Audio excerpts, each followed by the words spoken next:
स्वागत है आप लोगों का अपने YouTube चैनल पर। आज के इस वीडियो में हम लोग डिस्कस करने वाले हैं 10 जनवरी 2022 का जो सीटेट का प्रीवियस ईयर पेपर है प्राइमरी लेवल का, उसके मैथ्स के जो 15 क्वेश्चन हैं उनको हम लोग डिस्कस करेंगे। इससे प्रीवियस वीडियो में हम लोगों ने 11 जनवरी 2022 के मैथ्स के क्वेश्चंस को डिस्कस किया था।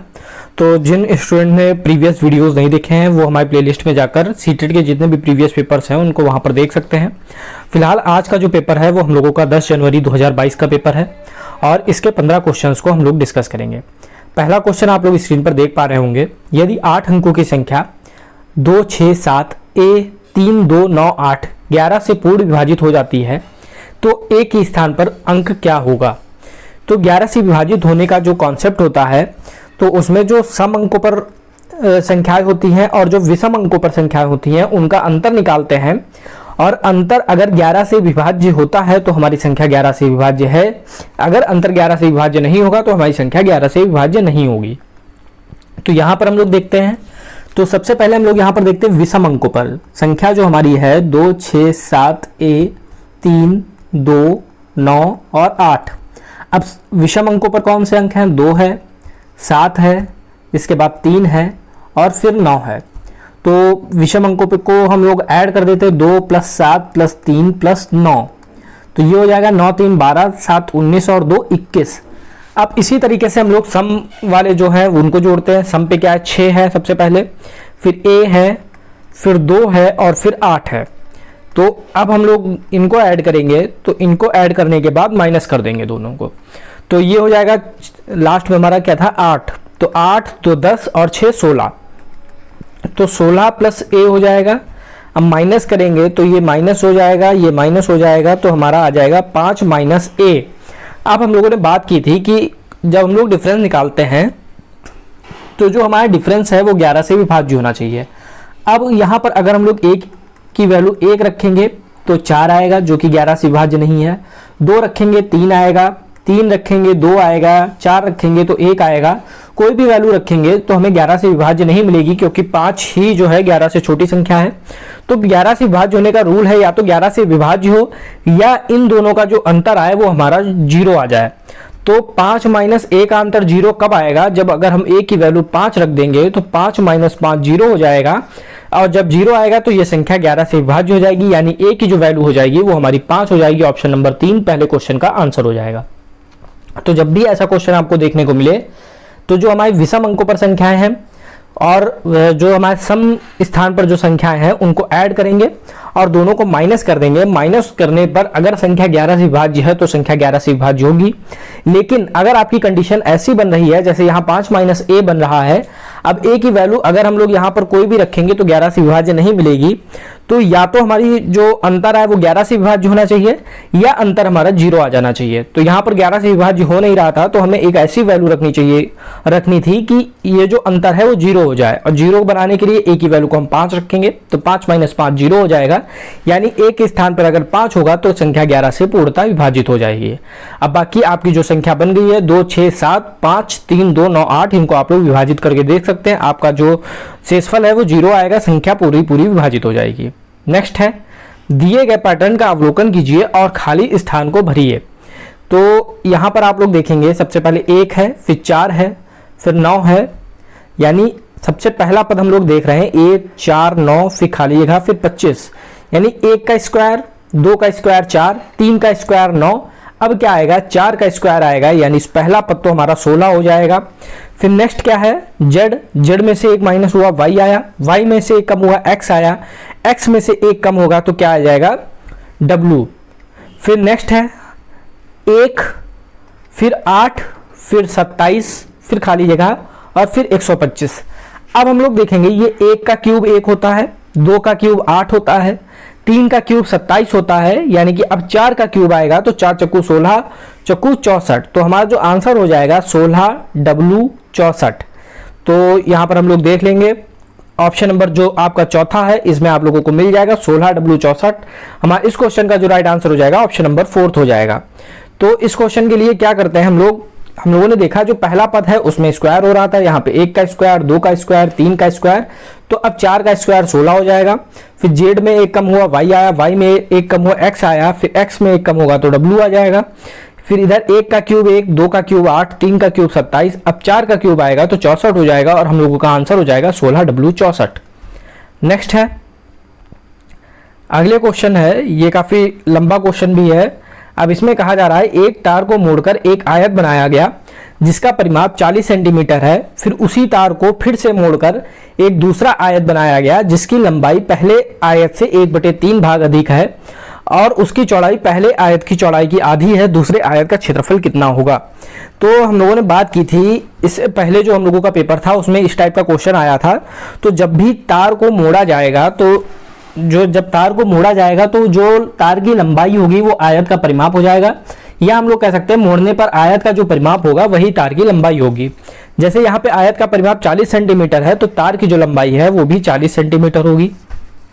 अब यहाँ पे कह रहा है कि एक तार को मोड़कर एक आयत बनाया गया जिसका परिमाप 40 सेंटीमीटर है। तो हम लोग मान ले आयत की लंबाई x है, चौड़ाई y है। अब आयत के परिमाप का सूत्र होता है 2 ब्रैकेट में लंबाई प्लस चौड़ाई, ये आप लोगों को याद रखना पड़ेगा। ये आयत के परिमाप का सूत्र होता है। तो अब इसकी वैल्यू हम लोगों को दी है 40 सेंटीमीटर क्योंकि परिमाप दिया है 40, तो 2x + y = 40 हो गया। तो ये हमारा बन गया इक्वेशन फर्स्ट।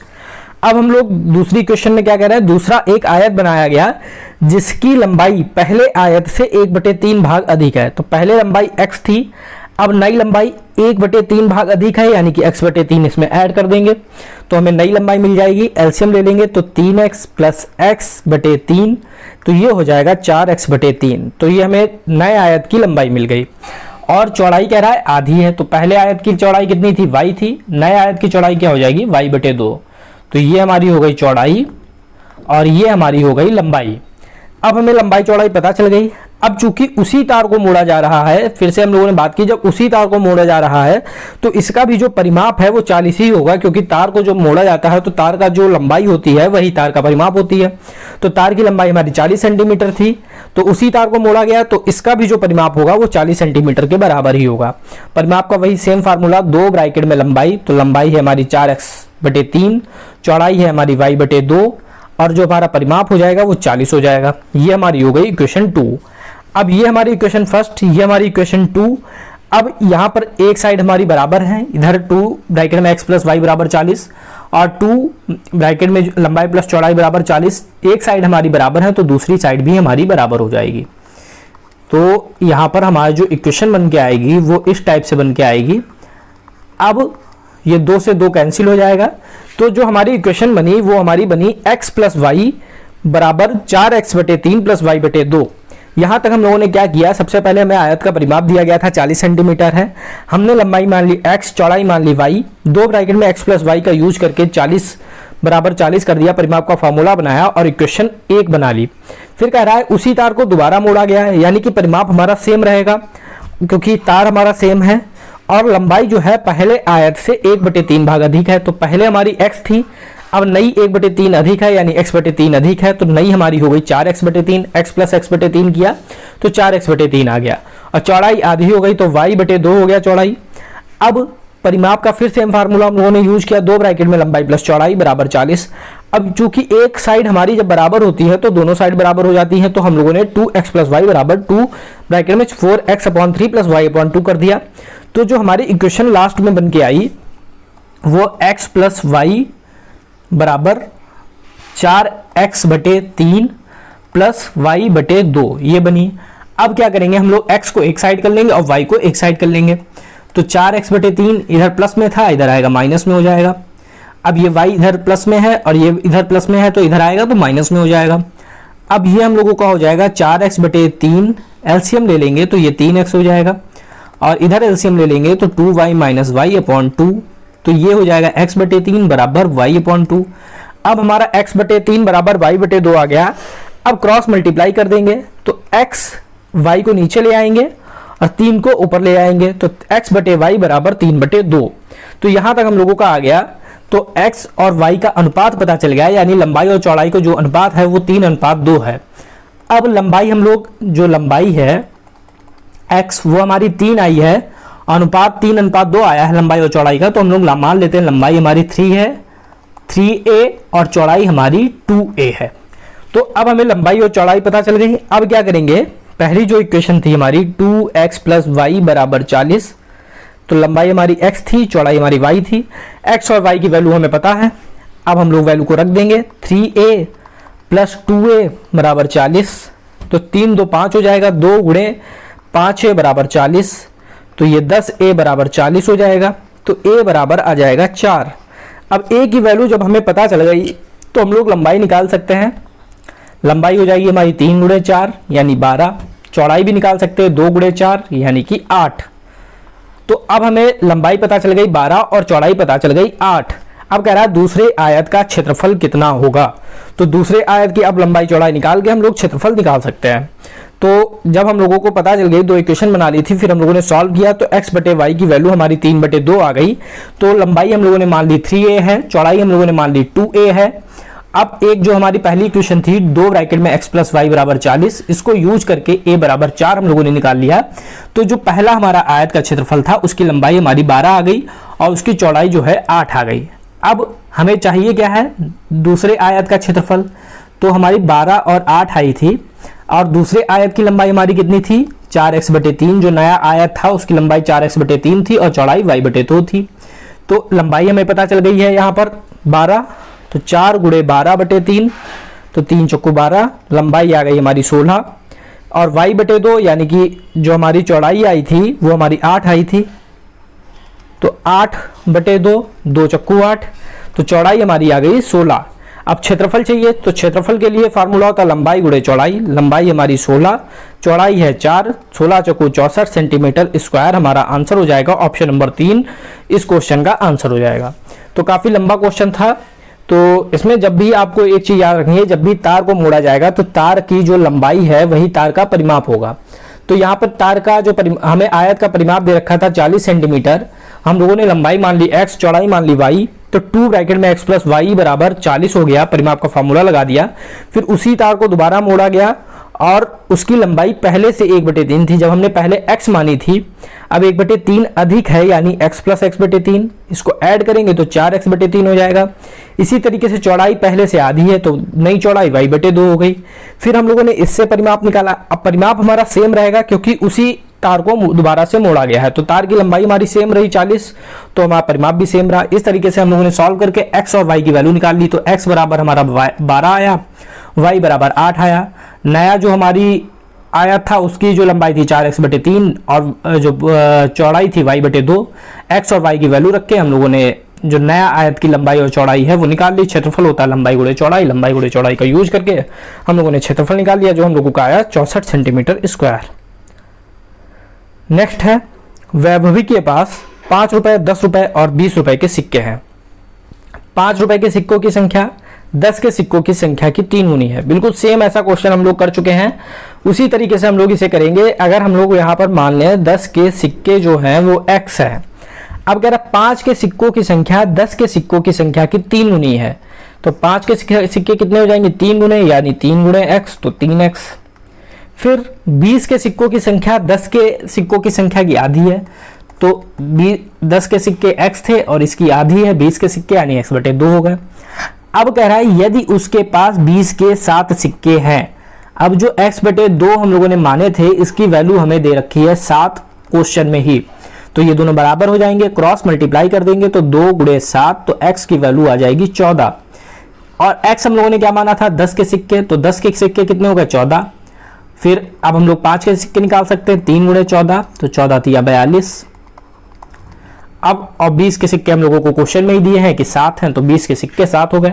अब उसके पास कुल कितनी धनराशि है, अगर 10 के सिक्के 14 है तो उसके पास कितने रुपए हो गए, 140 हो गए।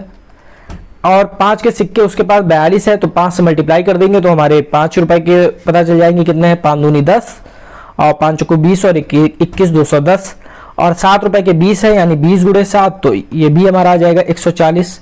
अब हम लोग ऐड कर देंगे 140 प्लस 210 प्लस 140, तो ये ऐड करेंगे तो ये हमारा हो जाएगा 4 1 5 4 9 1 2 1 3 और 1 4, 490 रुपए हम लोगों का आंसर आ जाएगा। ऑप्शन नंबर 3 इस क्वेश्चन का राइट आंसर हो जाएगा।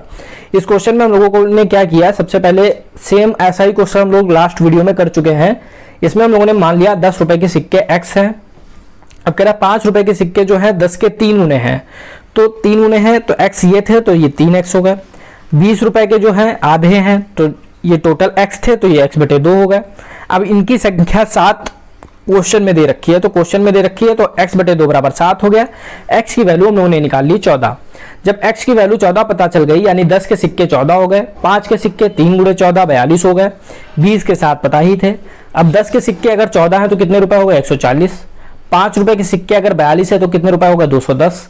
और 20 रुपए के सिक्के 7 है तो कितने रुपए हो गए 140। सबको ऐड कर दिया, टोटल धनराशि हमें पता चल गई 490 रुपए हम लोगों का आंसर हो गया इस क्वेश्चन का। नेक्स्ट क्वेश्चन है, घन एक ऐसी त्रिआयामी 3D आकृति है जिसकी सभी सतहें फलक एक जैसे होते हैं। यानी घन में जो सभी फलक होते हैं वो एक जैसे होते हैं। निम्नलिखित में किस आकृति को इस समूह में रखा जा सकता है? मतलब घन के समूह में किस आकृति को रखा जा सकता है? तो सबसे पहले अगर यहाँ पे बात करी जाए, हम लोगों का जो आंसर होगा चतुष्फलक होगा। अब बात करें अगर चतुष्फलक की, तो चतुष्फलक हमारा कुछ इस तरीके से होता है, ऐसे और ऐसे, इस टाइप से हम लोगों का कुछ बनता है चतुष्फलक। और अब कह रहा चतुष्फलक होता क्या है? अगर चतुष्फलक की परिभाषा की बात की जाए तो चतुष्फलक भी एक 3D आकृति होती है जिसमें 4 आप लोगों के फलक होते हैं, 4 शीर्ष होते हैं और 6 किनारे होते हैं। ये आप लोग याद रखिएगा, कभी कभी आप लोगों से क्वेश्चन में पूछ लिया जाएगा कि चतुष्फलक में कितने फलक, कितने शीर्ष और कितने किनारे। तो 4 फलक, 4 शीर्ष और 6 किनारे होते हैं। इसके अलावा घन और चतुष्फलक के बीच में क्या एक ही अंतर होता है, मुख्य अंतर, कि घन में 6 वर्गाकार फलक होते हैं। अगर घन की बात की जाए तो घन में 6 वर्गाकार फलक होते हैं, ये भी आप लोग याद रखिएगा। और अगर चतुष्फलक की बात की जाए तो 4 त्रिभुजाकार फलक होते हैं। किसमें? चतुष्फलक में। तो ये हम लोगों का इस क्वेश्चन का जो राइट आंसर होगा चतुष्फलक होगा। तो आप लोगों को चतुष्फलक की परिभाषा पता होनी चाहिए। चतुष्फलक एक 3D आकृति होती है जिसमें आप लोगों के 4 फलक, 4 शीर्ष और 6 किनारे होते हैं। घन और चतुष्फलक में मेन अंतर यही है कि घन में 6 वर्गाकार फलक होते हैं और चतुष्फलक में 4 त्रिभुजाकार फलक होते हैं। इसलिए इस क्वेश्चन का जो राइट आंसर हमारा ऑप्शन नंबर 3 होगा। तो जो घन की आकृति होती है उसी के अगर समूह में हमको रखना है तो हम लोग चतुष्फलक को रख सकते हैं। नेक्स्ट है, जब समूह में विद्यार्थियों की लंबाई को मापने को कहा गया तो समूह 1 जिसमें 4 विद्यार्थी थे निम्नलिखित परिणाम प्राप्त हुए। निर्मल दिनेश से 8 सेंटीमीटर लंबा है, सीमा सेलमा से 4 सेंटीमीटर छोटी है, दिनेश सीमा से 2 सेंटीमीटर लंबा है। यदि सेलमा 138 सेंटीमीटर लंबी है तो निर्मल की लंबाई ज्ञात कीजिए। तो जब भी ऐसा क्वेश्चन होगा तो जो चीज हमको क्लियरली दी है सबसे पहले उसको नोट करेंगे। जैसे यहाँ पर सेलमा की लंबाई दी है तो सेलमा की जो लंबाई है वो हमारी है 138 सेंटीमीटर। अब सेलमा का किससे संबंध दिया गया है? जिससे संबंध होगा उसकी हम लोग लंबाई निकालेंगे। जैसे सीमा सेलमा से 4 सेंटीमीटर छोटी है तो सीमा की लंबाई हम लोग निकाल सकते हैं। 4 सेंटीमीटर छोटी है, 138 इसकी थी, 4 छोटी है यानी 4 कम कर देंगे तो 134 सेंटीमीटर सीमा की लंबाई आ जाएगी। अब सीमा और दिनेश का संबंध दिया गया है यानी दिनेश की हम लोग निकाल सकते हैं। दिनेश सीमा से 2 सेंटीमीटर लंबा है। अगर सीमा की लंबाई 134 है, 2 सेंटीमीटर लंबा है तो 2 ऐड कर देंगे, 136 सेंटीमीटर दिनेश की लंबाई हो जाएगी। अब लास्ट में निर्मल दिनेश से 8 सेंटीमीटर लंबी है तो निर्मल जो है अगर दिनेश से 8 सेंटीमीटर लंबी है तो दिनेश की लंबाई 136, 8 सेंटीमीटर लंबी ऐड कर देंगे 144 सेंटीमीटर हो जाएगा। क्वेश्चन में हमसे निर्मल की लंबाई पूछ रहा था, हमारा आंसर हो जाएगा ऑप्शन नंबर 2। तो जब भी ऐसा क्वेश्चन आपको मिले तो जो चीज आप लोगों को स्पष्ट रूप से क्वेश्चन में दी है उसको आप लोग नोट करेंगे सबसे पहले। जैसे कि यहाँ पर सेलमा की लंबाई दी थी 138 सेंटीमीटर तो सेलमा की हम लोगों ने नोट की। फिर सेलमा का संबंध सीमा से यहाँ पर बताया गया था तो सीमा 4 सेंटीमीटर छोटी है यानी 138 में से 4 माइनस कर देंगे तो सीमा की लंबाई मिल जाएगी। फिर सीमा और दिनेश में संबंध दिया है तो दिनेश जो है सीमा से 2 सेंटीमीटर लंबा था यानी सीमा की अगर 134 थी तो 2 सेंटीमीटर ऐड कर देंगे तो दिनेश की लंबाई मिल जाएगी। फिर निर्मल जो है दिनेश से 8 सेंटीमीटर लंबा था तो दिनेश की 136 थी, 8 ऐड कर देंगे तो हमें निर्मल की लंबाई पता चल जाएगी और इस क्वेश्चन का जो राइट आंसर हो जाएगा ऑप्शन नंबर 2। नेक्स्ट है, संख्या 9,19,90,099 को अंकों में इस प्रकार लिखा जा सकता है। तो एक तो आप लोग डायरेक्ट इसको पढ़ के कर लें या फिर जो इसका बेसिक मेथड है तो हम लोग इस टाइप से लिखते हैं। सबसे पहले 9 करोड़ तो 2 2 4 2 6 और एक 7 जीरो। तो यहाँ पर हम लोगों का ये 9 करोड़ हो गया, इकाई, दहाई, सैकड़ा, हजार, 10,000, लाख, 10 लाख, करोड़। अब नेक्स्ट हम लोग लिखेंगे 19 लाख तो 19 लाख कैसे लिखा जाएगा, तो 19 1 2 3 4 5 0, इकाई, दहाई, सैकड़ा, हजार, 10,000, लाख, 10 लाख, 19 लाख हो गया। फिर है हमारा 90,000, तो 90,000 कैसे लिखेंगे, 90 1 2 3, इकाई, दहाई, सैकड़ा, हजार, 10,000, 90,000। फिर क्या है 99, तो लास्ट में 99। अब इनको ऐड कर देंगे तो 99, फिर 009919, तो 91990099 हम लोग देख लेते हैं कहाँ पे हम लोगों का आंसर आएगा। ये हम लोगों का आ रहा है ऑप्शन नंबर 2 में, तो हम लोगों का जो आंसर हो जाएगा ऑप्शन नंबर 2 सही हो जाएगा।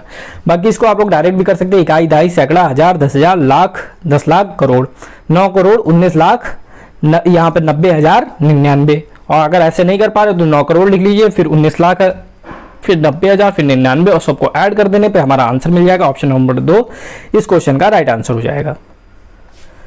नेक्स्ट, निम्नलिखित में से त्रिभुज के कोणों के बारे में कौन सा कथन सही है। त्रिभुज के सभी कोणों का योगफल 360 होता है, तो पहला तो बिल्कुल गलत हो गया, क्योंकि त्रिभुज होता है तो उसके तीनों कोणों का योगफल 180 डिग्री होता है हमेशा, चाहे आपका समबाहु त्रिभुज हो, चाहे समद्विबाहु त्रिभुज हो या विषमबाहु त्रिभुज हो, जो त्रिभुज के कोणों का योगफल रहेगा वो 180 रहेगा। एक विषमबाहु त्रिभुज के सभी कोणों का योग समबाहु त्रिभुज के सभी कोणों के योग से कम होता है, तो ये भी गलत हो जाएगा, क्योंकि त्रिभुज कोई भी हो कोणों का योग 180 रहेगा, यानी कि जो कोण का योग है वो बराबर रहेगा। एक विषमबाहु त्रिभुज के सभी कोणों का योग समबाहु त्रिभुज के सभी कोणों से अधिक होता है, ये भी गलत है, क्योंकि हम बराबर ही रहता है, हम लोग अभी बात कर चुके हैं। त्रिभुज के सभी कोणों का योगफल 180 होता है, ऑप्शन नंबर 4 हमारा राइट आंसर हो जाएगा। तो त्रिभुज के कभी भी कोण का पूछा जाए तो 180 डिग्री आपका राइट आंसर हो जाएगा, त्रिभुज के सभी कोणों का योगफल। और चाहे समबाहु त्रिभुज है तो उसके कोणों का योगफल भी 180 होगा, विषमबाहु का भी 180 होगा और समद्विबाहु का भी 180 होगा। नेक्स्ट, अगला क्वेश्चन है, एक दुकानदार ने 11 लीटर 370 मिलीलीटर सेब का जूस, 8 लीटर 490 मिलीलीटर संतरे का जूस, 3 लीटर 150 मिलीलीटर को मिलाया, तैयार मिश्रण को 950 मिलीलीटर क्षमता की बोतलों में भरा गया। इस मिश्रण को कितनी छोटी बोतलों में भरा जा सकता है, शेष मिश्रण की मात्रा कितनी होगी। तो सबसे पहले 11 लीटर 370 मिलीलीटर जो है सेब का जूस है, फिर 8 लीटर 490 मिलीलीटर संतरे का जूस है, फिर 3 लीटर 150 मिलीलीटर जो है आपका संतरे सबसे पहले सेब का जूस, फिर संतरे का जूस और फिर 3 लीटर 150 मिलीलीटर को मिलाया गया।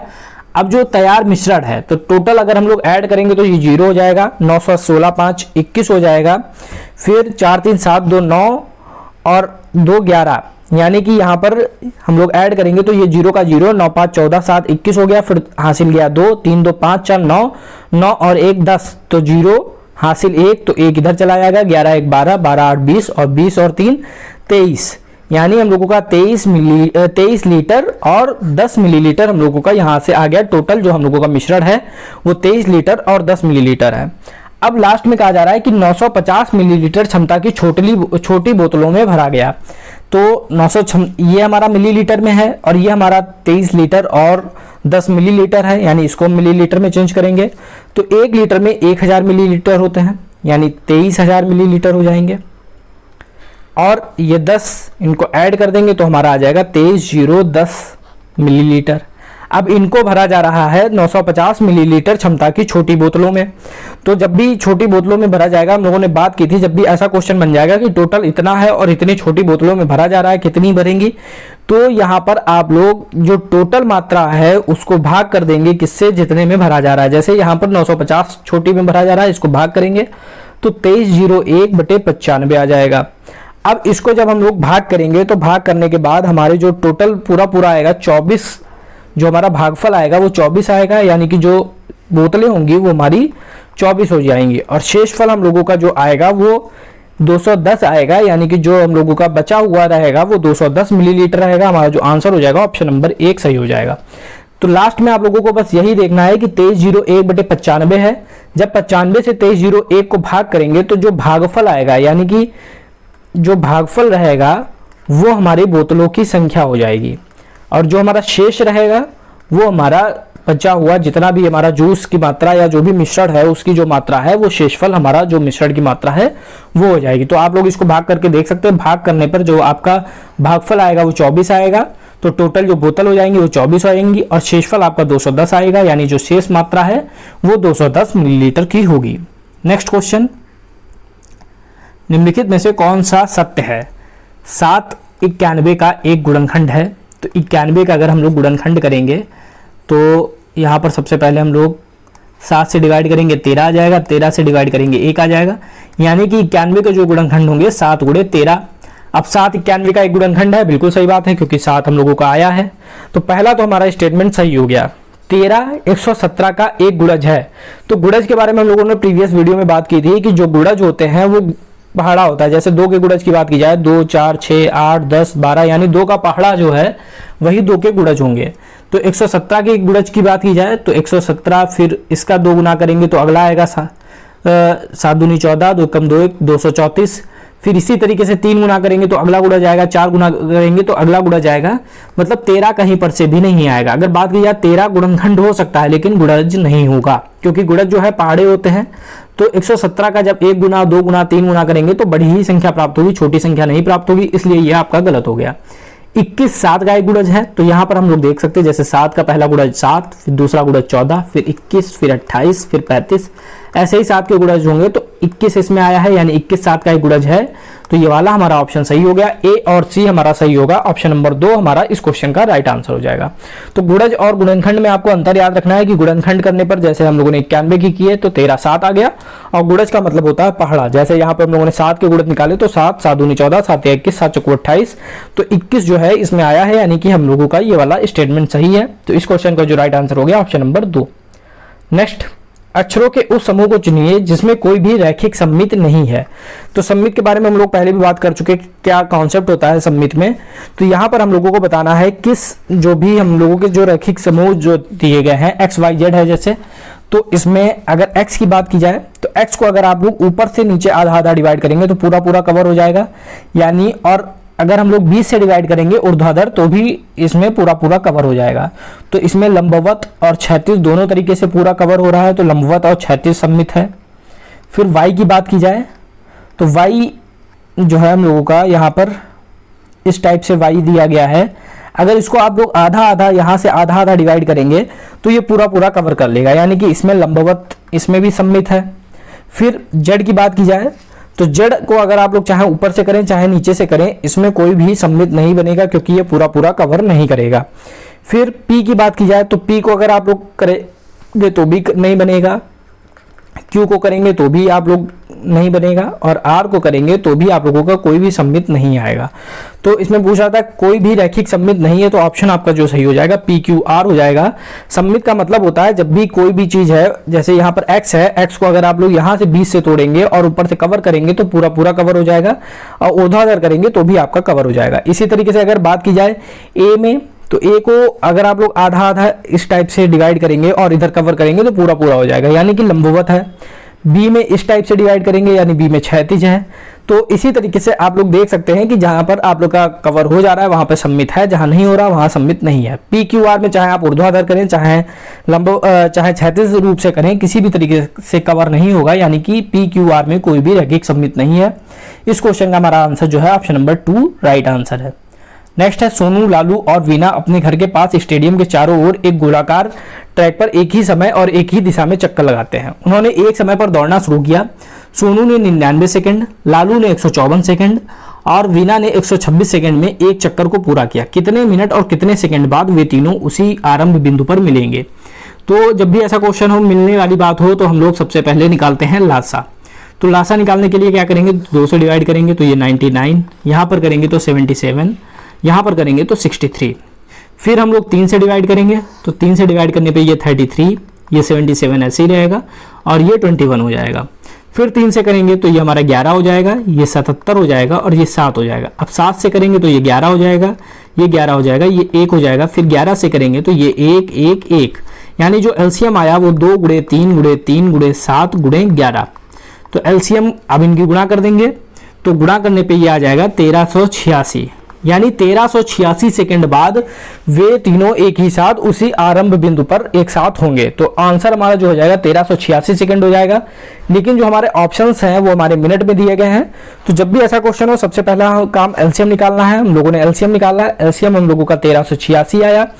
अब ये सेकंड में है क्योंकि यहाँ भी हमारा सेकंड में था, ये सेकंड में था, ये सेकंड में था, तो ये 1386 सेकंड आया। अब इसको मिनट में चेंज करेंगे, तो मिनट में चेंज करने के लिए क्या करेंगे, 60 से हम लोग डिवाइड कर देंगे 1386 को। तो सबसे पहले 2 बार में, तो 2 बार में 120, तो ये हमारा 18 आ गया।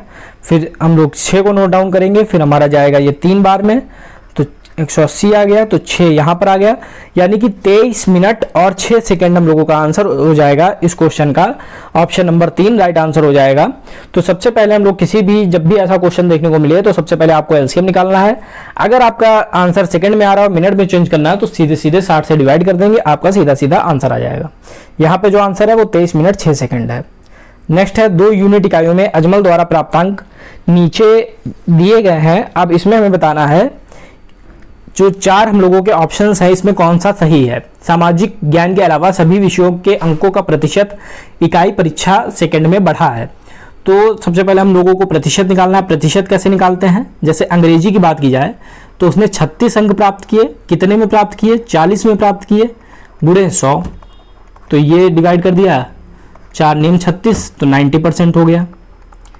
फिर इसी तरीके से हिंदी की बात की जाए तो हिंदी में उसने 32 प्राप्त किए, कितने में से, 40 में से, गुणे 100, तो 0 से 0 कैंसिल, 4 अट्ठे 32, तो ये हमारा आ गया 80%। फिर नेक्स्ट इसी तरीके से 40 में से 40 पूरे प्राप्त किए, यानी कि 100% नंबर मिले। फिर नेक्स्ट विज्ञान की बात की जाए तो उसने 35 अंक प्राप्त किए, कितने में, 40 में, गुणे 100, तो ये हम लोग 0 से 0 कैंसिल, फिर 2 दूना 4, 2 पंचे 10, इसको सॉल्व करेंगे तो हमारा आ जाएगा 87.5, तो ये हो गया 87.5%। फिर उसने 32 अंक प्राप्त किए, तो 32 अंक पे हम लोगों ने देखा 80% बन रहा था, तो यहाँ पर उसका 80% बन गया। अब इसी तरीके से इकाई सेकंड में निकालेंगे, तो इकाई सेकंड में उसने 27 अंक प्राप्त किए, कितने में प्राप्त किए, 30 में प्राप्त किए, तो बटे 30 गुणे 100, तो 0 से 0 कैंसिल, 3 नाम 27, तो ये 90% हो गया। फिर इसी तरीके से 21 बटे 30 गुणे 100, इसको जब हम लोग सॉल्व करेंगे तो ये हमारा आ जाएगा 3 सत्ते 21, 3 दशावन 10, 10 दशावन 100, 70%। फिर इसी तरीके से इसको सॉल्व करेंगे तो ये आ जाएगा 96.6%। फिर 30 में 30 यानी कि 100%। फिर 27 बटे 30, तो 27 बटे 30 अभी हम लोगों ने देखा 90% बन रहा था, तो ये हम लोगों ने परसेंटेज में निकाल लिए। अब हम लोग इनको एक जगह लिख सकते हैं।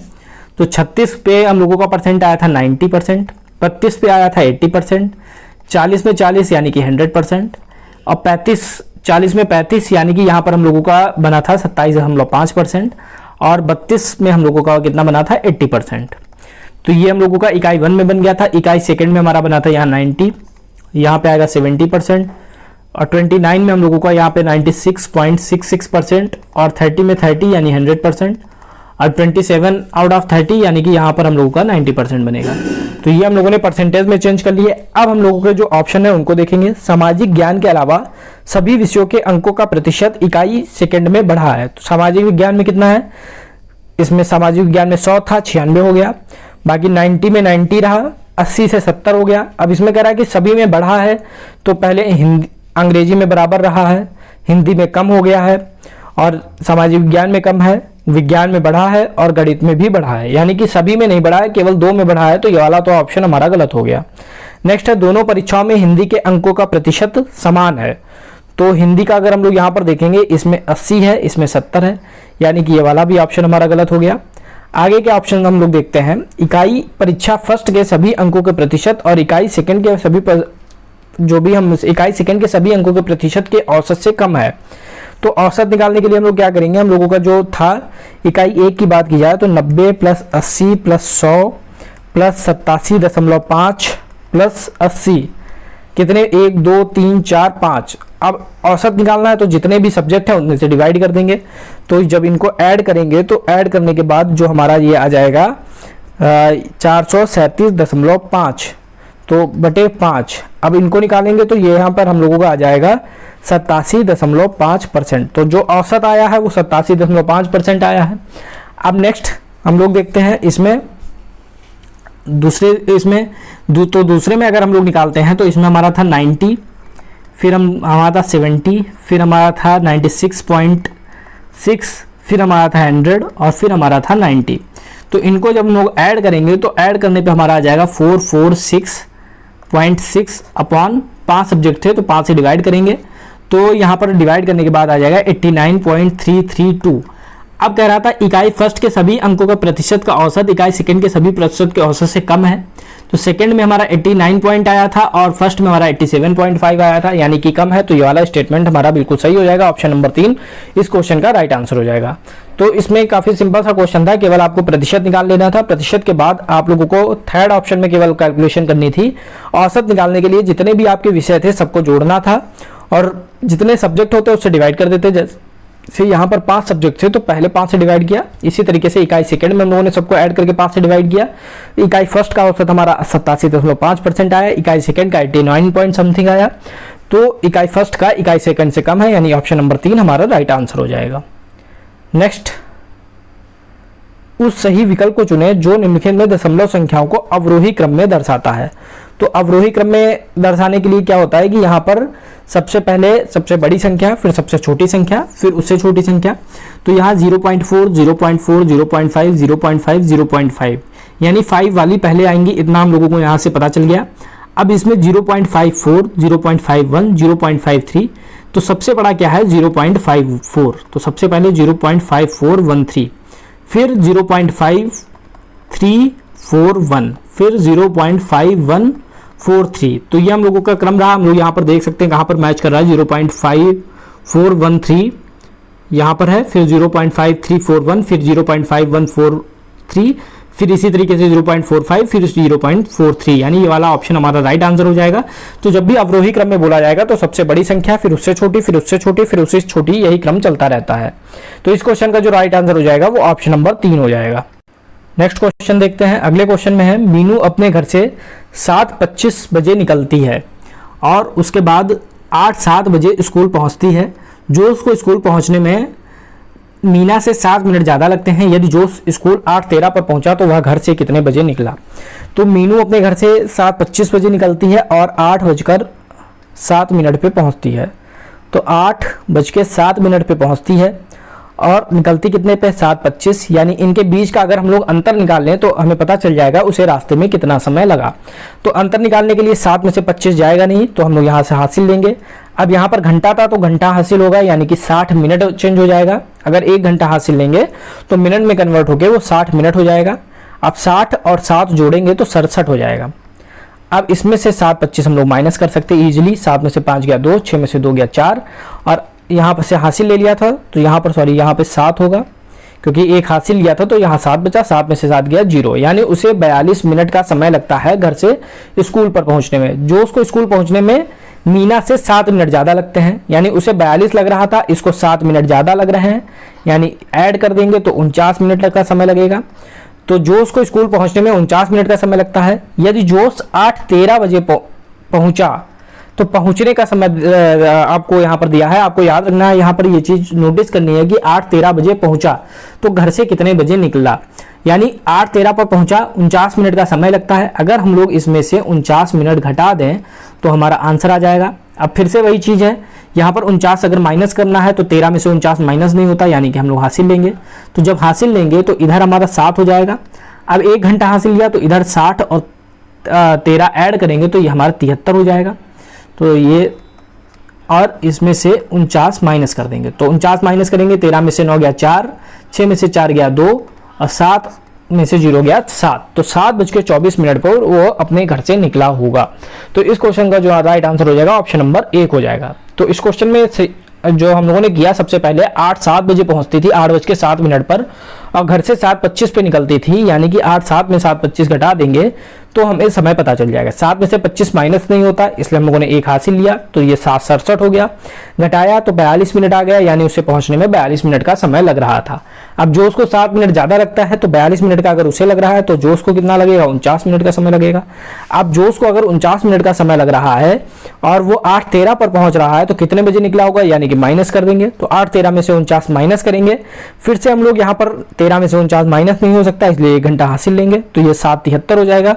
7:73 में से 49 माइनस करेंगे तो 7:24 आ जाएगा। इस क्वेश्चन का जो राइट आंसर हो जाएगा ऑप्शन नंबर 1 राइट आंसर हो जाएगा। तो फ्रेंड्स ये थी आज की हम लोगों की वीडियो, जिसमें हम लोगों ने 10 जनवरी 2022 के जितने भी प्रीवियस पेपर्स थे उन सबको एक एक करके, जितने भी प्रीवियस क्वेश्चंस थे उनको एक एक करके डिस्कस किया। मैथ के 15 क्वेश्चंस को नेक्स्ट वीडियो में जो हम लोगों का नेक्स्ट पेपर होगा उसको हम लोग डिस्कस करेंगे। अगर आप लोगों को वीडियो पसंद आया तो वीडियो को लाइक करें, साथ ही साथ चैनल को सब्सक्राइब करें। मिलते हैं नेक्स्ट वीडियो में। Thank you.